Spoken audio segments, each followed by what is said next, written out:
A major component of ICMP v6 is the router discovery process. And in the router discovery process has two different parts. One is the router advertisement, and the other part of it is the router solicitation. So let me start off here by describing what the router advertisement is all about. The router advertisement is going to be sent out of a router interface by default. Now, you can shut off router advertisements. If you don't want to use them, you don't need them, you don't care about them, you can shut them off. But if you need them, especially for the function of stateless address auto-configuration, then you're going to leave them on. So the router advertisement is ICMP type 134, and the source of these router advertisements is the router's link local address. Link local address. So that's an FE80 address. What's the destination of a router advertisement? It's to everybody. FF02:1. Everybody. So essentially, yeah, this is like a broadcast. It is. It goes to every single device on that local area network. But I don't want you to call it a broadcast. I want you to call it a router advertisement multicast packet. That's what I want you to call it. All right, so what is the purpose of this? Well, it contains data. It contains information that can be very valuable. And this value can come into play for stateless address auto-configuration.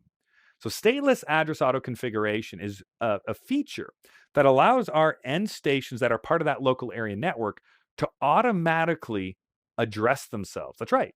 Figure out, what is my IPv6 address going to be? What is my prefix going to be? What is my default gateway going to be? As well as some other options as well. So we can have in there options, prefix information, lifetime information, auto configuration flags. All of that can be sent within that router advertisement packet. So then when our end stations, which are designed by default for IPv6 to use stateless address auto-configuration, they can now take the information in that router advertisement and come up with their own IPv6 address based on what the router is saying in that router advertisement. They can then figure out who their default gateway is as well. And nowadays, we can also provide DNS information. So the 4 building blocks of communication, whereby we know our network ID, we know our subnet mask, or our prefix in this case, we know our default gateway, and we know who the DNS servers are. Those 4 primary components of communication, we can get all within the router advertisement. And then use either EUI64 or the random generation technique to come up with the lower 64 bits and uniquely address myself on this local area network. So I don't even need DHCP if I just need those 4 basic pieces of information. Now, what if I'm not getting a router advertisement? Well, I'm going to send out what is known as a router solicitation message.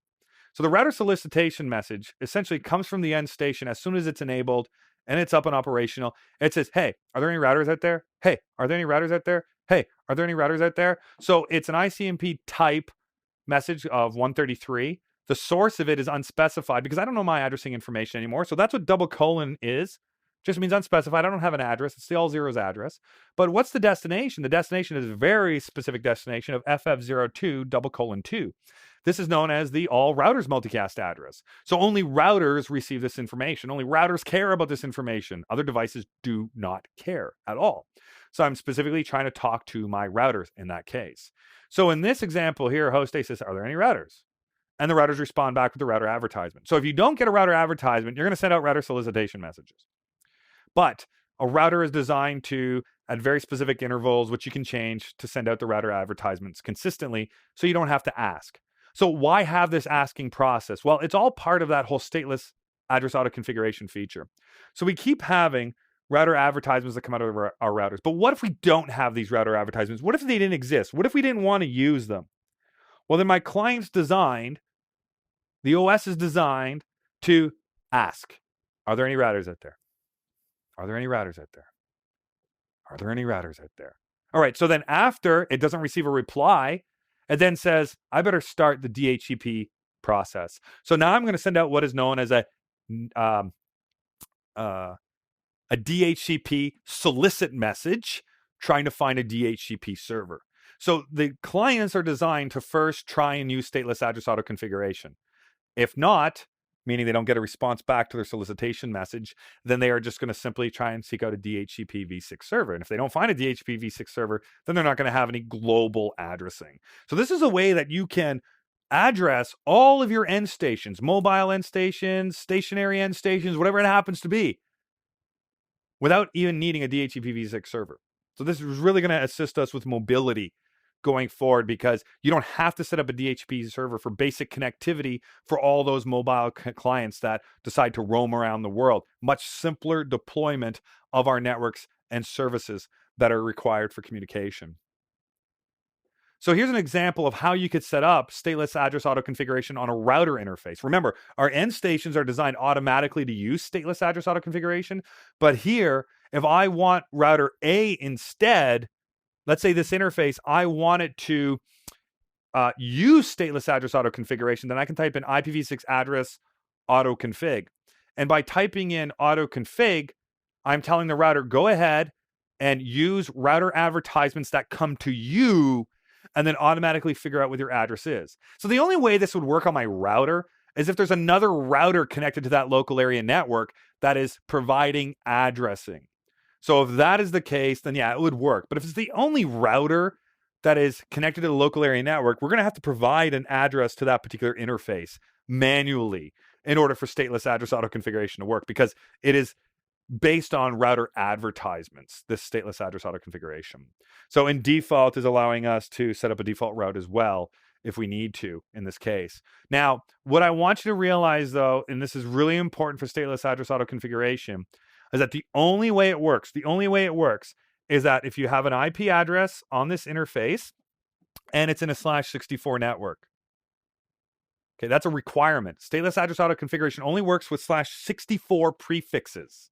So if a router advertisement goes out and the router advertisement is not a /64 prefix, then these devices don't care anymore. They're like, I'm not going to do stateless address auto configuration. It only works with /64 networks. So the network ID is listed with the /64, it's going to work. But router advertisements are only sent if IPv6 unicast routing is turned on as well on the router.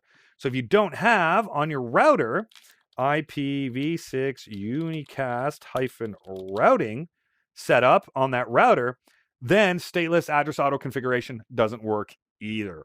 So it's really important. If you want Slack to work and you want these devices to address themselves based on router advertisements, then you need a /64 network on that router interface, and you need IPv6 unicast routing turned on. And it's based on global addressing as well here.